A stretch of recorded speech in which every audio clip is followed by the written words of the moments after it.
I've been asked how you start ranching with little to no money. And while I think it's possible, I know some of you are going to say, well, your parents have cattle. And that is true. My parents do have cattle. I grew up on a ranch.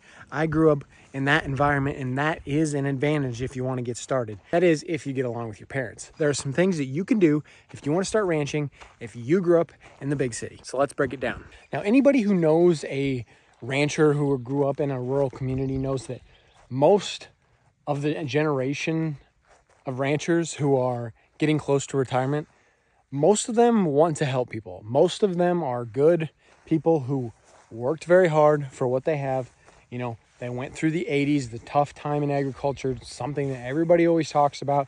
If you look up any sort of, ag economics, the 80s were tough. And they went through that, and they know how hard that is.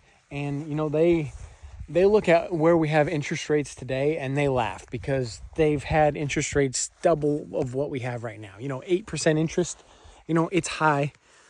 But when you've been through, 16% interest, you're like, yeah, well, we've been worse. So let's deal with it. And not only that, I think that they understand that it takes a lot of sacrifice, and there's a lot of people who just want it right now. And I know that happens in every single industry. It happens in any kind of business. Everybody my age, everybody young wants it quick. Who doesn't? Does not everybody want to, make a lot of money just instantly? You think you can go to college and then just boom, you got it? No, it's not how it works. And the same is true in ranching. Same is true in any sort of agricultural thing. Like, you can't just go and just boom be starting with 500 head of cattle. Like, it just isn't possible unless you have it given to you. So that being said, what do you do with this generation of people who are getting close to retirement, who want to help people? They want to pass on what they know. You, as a younger person, go to them and just ask to learn. Do not ask for them to give you cattle. Do not ask for them to give you land. Do not ask, hey, can I have this opportunity to, buy you out? No, you're not there yet. You don't know what you're talking about yet, especially if you didn't grow up in the industry. I grew up in the industry, and there's still billions of things that I don't know. There's billions of things that you can learn. You can never know too much. Be humble. You're young. Be humble.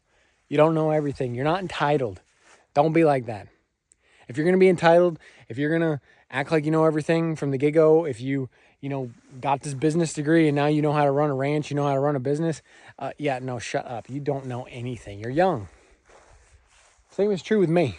The same is true with me. I'm sitting on here rambling on YouTube. I don't know anything. I don't know enough. I have to look at it with that mentality. I don't know enough. Every single day, I go into it knowing that I do not know everything. And there's always more I can learn. So every single day, I want to learn more stuff. I want to learn new things. And that's just the motto I want to live by. I want to continually be learning new things. So with that being said, you're not going to be entitled. You're going to go to these people. You're going to ask them to learn. You're going to tell them that you have interest in this stuff. You're going to tell them that you maybe want to someday be able to have a ranch or have a farm or live on a farm, and you don't even have to tell them like how big that scale is. You might want 2 cows. You might want 1,000 cows. It does not matter. If you want to learn, go find somebody who has that operation similar to where you want to be and ask them and tell them you want to learn. Now, that you're not doing this in a entitled way, they're probably going to say, okay. Now, they might ask you to work. They might ask you to do some things that you don't want to do. They might ask you to, I don't know. I know a lot of ranchers are older. They're probably going to try to get a little labor out of you. That's just the way some of them kind of are. And they're probably going to make you be a little hands-on because that's kind of what it takes to learn. You can learn and read, and that's good. But action is what helps you learn. Making mistakes helps you learn even more. And it's a deeper lesson when you make mistakes. So, just because you're doing a little bit of labor doesn't mean you should expect pay. If they're going to teach you, you're sacrificing time and labor for you to learn that lesson. Do you want to do this or not? You need to be willing to sacrifice time. Now, if they tell you you need to show up on their place at 6 a.m. on a Saturday because you want to learn, do not show up at 6:05. Make sure you're there at 5:45. Take it seriously. Show them that you really mean what you say, because there's a lot of people that say, yeah, it'd be nice to live on a ranch and, it'd be nice to, have cattle. But if you have never gone through a day of working cows, then you do not know what you're in for. Trust me. I grew up working cows. I grew up, thinking that was not for me. There's got to be easier ways to make money. And, there probably is. But at the end of the day, I want to help out on the ranch because the older I get, the more I am drawn back to it. The more I care about the lifestyle, the more I care about my family's operation. But I know that it takes a lot of hard work. And I know what it is like to go through working cattle, especially with people that you care about. You're going to yell at each other. You're going to scream. It's going to be, a rough day. There's going to be something that goes wrong, something that doesn't go as planned. It's just the way it works. People are going to call you mean names. It's just the way it goes. Like, in all the things, there's always going to be cattle that get out. Luckily, mine are not, knock on wood. But there's going to be things that go wrong, and you need to learn how to adapt to those things. And not only that, if you are in an area where it snows, I want you to make sure you tell these people that you want to learn the whole year's operation. Because don't just say you want to be a rancher when the weather's nice. It's a year-round thing. Even if it's just going to be a hobby farm, that is fine. That is perfectly fine. I work a full-time job right now. Do I think you have to have a full-time job to be a rancher? No, you do not need non-farm income. But right now, I'm starting small with 3 head. And that is the truth of how I'm starting. And if you just want a hobby farm on the side of your full-time job, that is perfectly fine. But even if you do, you're still going to have to learn how to deal with it in the weather. If it's going to be a place where it snows, in Nebraska, we have a wide swing of weather. It's going to be hot and humid. It's going to be hot and dry. It's going to be wet and snowy. It's going to be, negative degrees some days and just bitter cold. It's tornadoes, hail, whatever. You got it all. So if you're going to do this, you need to be willing to experience it in its entirety, in all of the elements. Because there's going to be days where you don't feel like doing it, and the animals need fed. It's not just as simple as feeding your dog in the comfort of your home, even though some people think it is.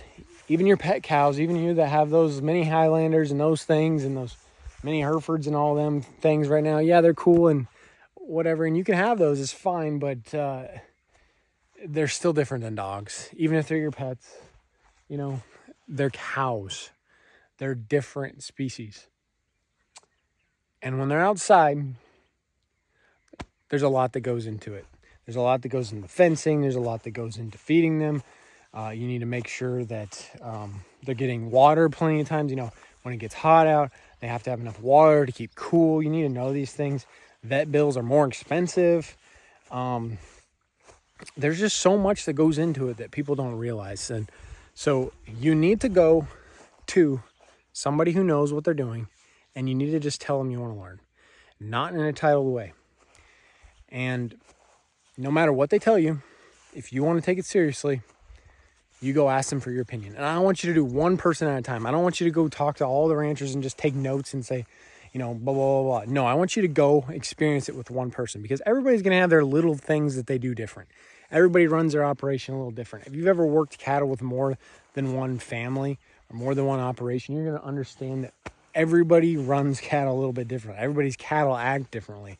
So I want you to do one at a time, because if you're doing it with multiple, you're going to have a conflict of ideas all at one time. So you're going to be like, well, this person does this. And, the rancher does not want to hear that. They do it their way for a reason, because it's what works for them. And even if they do have a subpar idea, learn what they're doing and learn why they're doing it. Play devil's advocate with everything. Learn why they do what they do, why they think the way they think. There is a reason for it, especially if they live their whole entire life being a rancher. They're not stupid. They've made it this long. So do not act like you know more. Learn as much information as you can. Learn it from one person at a time. And then be patient. It takes time to buy land. It takes time to buy cattle, especially at these high prices. Not only that, you don't want to buy cattle right now. Cattle are high. Whoever's buying their first cattle herd right now, I am sorry. It is probably not a good idea. Maybe there's a very specific situation where it's okay, but literally, what are you doing? Wait for the cattle market to go down. It's going to go down. I was a commodity broker for a couple years. I know it's not 30 years of experience, but I can look at all the past charts. I can look at all the economic data. Markets, they go up and they go down. Come on now. The market will go down again. So be patient. The timing will come when you have the money, when you have the right financing. And if that rancher that you show that you care wants to give you an opportunity to buy him out or do a seller financing situation, only then is it okay to talk about it. But do not just go and expect them to do that for you. You have to prove to them that they care. And not only that, some of these people are going to have kids. Some of these people, even if they know their kids don't want anything to do with it, their kids are going to just want money. That's just the way human psychology goes. And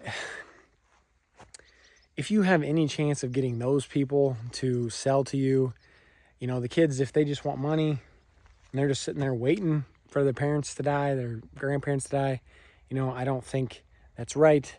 But there's plenty of people I've seen it happen. If you have a chance to get that operation as a whole and not just go to the highest bidder, then you're going to have to earn the trust of the rancher. You're going to have to prove to them that you're willing to go through the hard times. You're willing to be patient. You're willing to learn. You're willing to listen. You're going to have to prove that to them and show them you care, and so that they are willing to pour into you because you're willing to pour into your own investing. I can't talk. You're willing to invest in your future, into your education, and you really, really, truly care about doing this. Okay? It's not going to be a simple process. It's going to take time. And even if you are sitting on 200 grand right now, and you have the money, and you could go find, 1 acre, 2 acres of ground to make your little mini farm. Even then, even if you have the money, even $2 million and you're going to buy some more ground, I would suggest that you go talk to one of the older generation ranchers, somebody who's been through it, because you're going to avoid so many mistakes. Look at all the best businesses in the world. They look at what businesses have done before them. They learn from the mistakes, and they don't make the same mistakes. And even then, understand you're going to make mistakes. And if you're going to make mistakes, you might as well make the ones that you don't see coming. You might as well not make them all. You know what I mean? So get that experience from those people who have gone through it, lived their entire lives doing it. I know times will change a little bit. I say that AI is going to change ranching the way we know it, and it will. But we're still going to have to know where we came from, the past. It's still going to be applicable. Blah, blah, blah, blah. I can't talk. It's still going to apply. And even here, as I sit here and I talk to you on my iPhone, and I'm going to throw this on YouTube, I don't know everything. And I am willing to say that. I don't know everything. And that's the mentality you have to have. You got to be humble. You got to be hungry, but you got to be humble. And you got to be willing to tell yourself that you don't know enough. And today, you're going to learn something that you didn't know yesterday.